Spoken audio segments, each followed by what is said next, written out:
In the bustling city of Lagos, Nigeria, where the honking of cars mixed with the shouts of street vendors, lived Adaobi Nnamani. At 45, she was a successful businesswoman, running a chain of restaurants that served traditional Igbo cuisine. But behind her bright smile and designer clothes lay a dark secret that gnawed at her soul. Adaobi's house in Victoria Island was the envy of her neighbors. Its pristine white walls and manicured lawn hid the horrors that lay within. As she walked through her front door one evening, the weight of her past crashed down on her like a ton of bricks. "Mama, welcome back," her housemaid Blessing greeted her with a smile. Adaobi nodded, her mind elsewhere. She climbed the stairs to her bedroom, each step feeling heavier than the last. As she reached for the doorknob, a wave of dizziness hit her. She stumbled inside, collapsing onto her king-sized bed.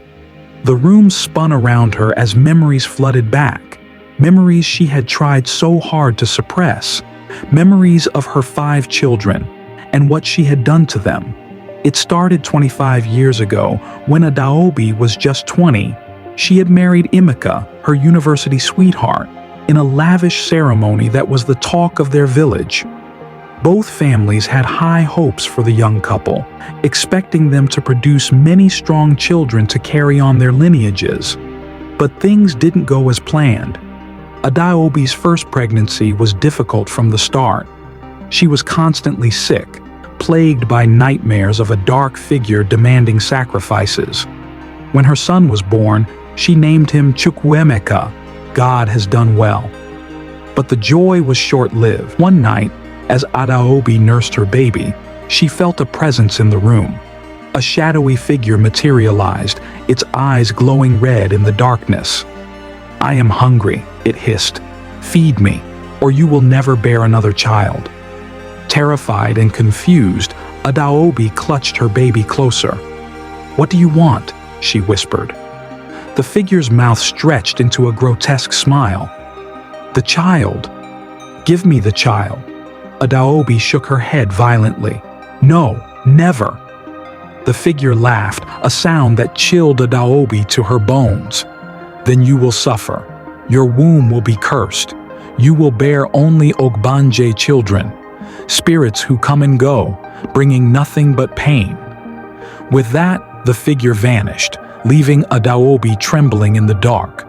She tried to convince herself it was just a nightmare, but deep down, she knew it was real. When Chukwuemeka died suddenly at 6 months old, Adaobi's world shattered. The pattern repeated with her next 4 pregnancies. Each child was born healthy, but none lived past their first birthday. Emeka grew distant, spending more time at work and less at home. Adaobi's in-laws whispered that she was cursed, that she was killing their grandchildren. Desperate and alone, Adaobi turned to a babalawo, a traditional priest. He confirmed her worst fears. She was indeed cursed, marked by an evil spirit. The only way to break the curse, he said, was to make the ultimate sacrifice. Adaobi recoiled at the suggestion. "You can't mean—" The babalawo nodded gravely. "To save your future children, you must offer the flesh of those you've lost." Horrified, Adaobi fled from the babalawo's compound, but his words haunted her. When she became pregnant for the 6th time, she knew she had to make a choice. 9 months later, she gave birth to a beautiful baby girl. She named her Kioma, Good God. As she held her daughter, Adaobi made a terrible decision. In the dead of night, she crept to the family mausoleum where her 5 children were buried.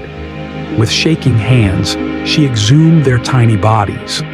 What happened next was too horrific for her mind to fully process. The shadowy figure appeared again, its red eyes gleaming with satisfaction. "You have done well," it purred. "The curse is lifted. Your children will live long lives." True to its word, Kioma thrived.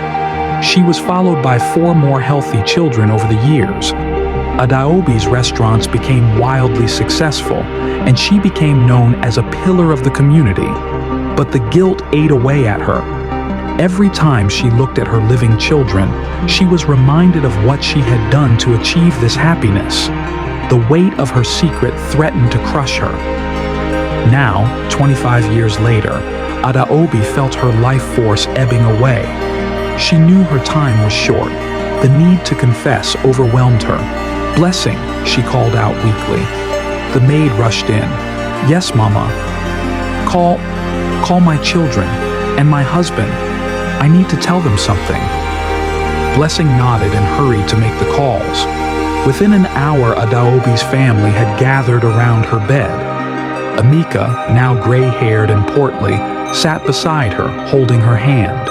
Chioma, now a doctor, checked her vital signs with a worried frown.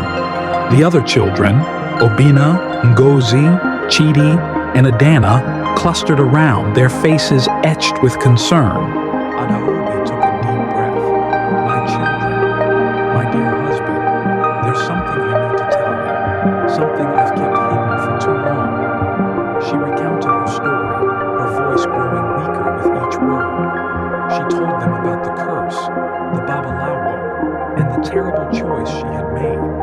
As she spoke, she saw the horror and disbelief grow on their faces. "Mama, what are you saying?" Chioma asked, her voice trembling. Adaobi closed her eyes, tears streaming down her face. "I ate them, your brothers and sisters. I ate them to save you." The room erupted in chaos. Emeka stumbled back, his face ashen. Adana ran from the room, retching. Obina and Chidi stood frozen in shock. Only Ngozi remained calm, her eyes never leaving her mother's face. "Why, Mama?" Ngozi asked softly.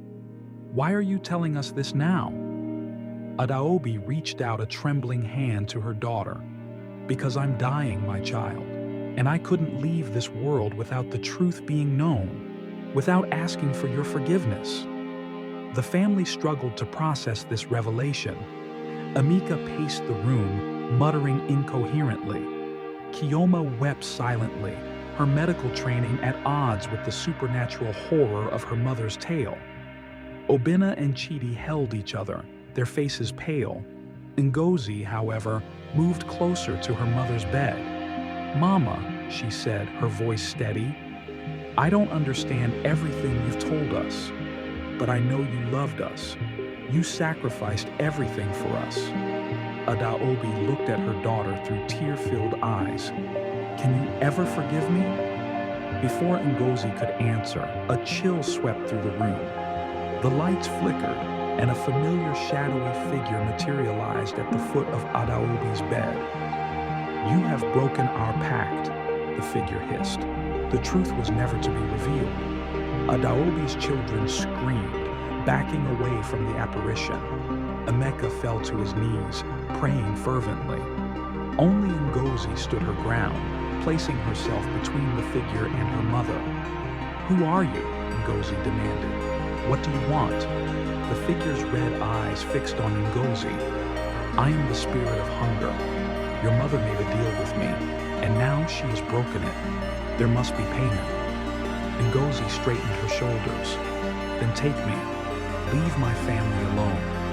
"No," Adaobi cried out weakly. "Ngozi, don't." The spirit considered Ngozi for a long moment. Then it laughed, a sound that sent shivers down everyone's spine. "You are brave, child, but it is not you I want." With a wave of its shadowy hand, the spirit pulled Adaobi from her bed. She floated in the air, her nightgown billowing around her. "Mama!" her children cried out in unison. Adaobi looked at her family one last time. "I'm sorry," she whispered. "I love you all." Then, in a blink of an eye, both Adaobi and the spirit vanished. The Namani family was left in stunned silence. The truth of their mother's actions and her ultimate fate was almost too much to bear. But as the shock wore off, they found themselves drawing closer together, united in their grief and confusion. In the days that followed, they struggled to come to terms with what had happened. Emeka, shaken to his core, turned to the church for solace. Chioma threw herself into her work, determined to find scientific explanations for the inexplicable. Obinna and Chidi sought out the Babalawo, hoping to understand more about the curse that had plagued their family. Ngozi, however, felt a strange stirring within her. She began to have vivid dreams of her lost siblings, of the spirit world that existed just beyond the veil of everyday life. She knew deep in her bones that her mother's story was far from over.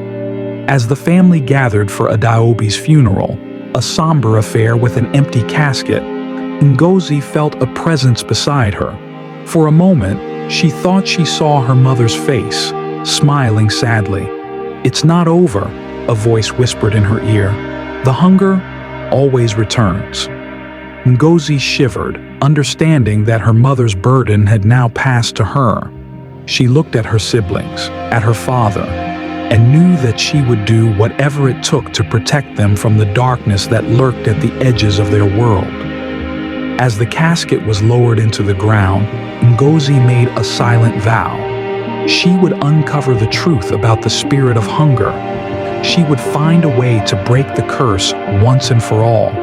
And somehow, some way, she would find a way to bring her mother back. The story of the Namani family was far from over. In fact, it was just beginning. Epilogue. In the months following Adaobi's disappearance, strange things began to happen in Lagos. Children reported seeing a shadowy woman in their rooms at night, her eyes glowing red in the darkness. Restaurants across the city were plagued by inexplicable incidents, food spoiling overnight, customers falling ill with mysterious ailments. Ngozi, driven by her vow, delved deep into the world of Nigerian mysticism. She sought out Dibia and Babalawo, learned ancient rituals, and slowly began to piece together the true nature of the spirit that had taken her mother. Meanwhile, her siblings faced their own challenges. Chioma's medical career was threatened when patients began dying under mysterious circumstances, their bodies found drained of blood, with strange bite marks on their necks. Obinna and Chidi, now running their mother's restaurant chain, struggled to keep the business afloat as rumors spread about cursed food and cannibalism. Emeka, his faith shaken to its core, embarked on a pilgrimage across Nigeria, seeking answers from holy men and women. But everywhere he went, he felt a dark presence following him, whispering temptations in his ear.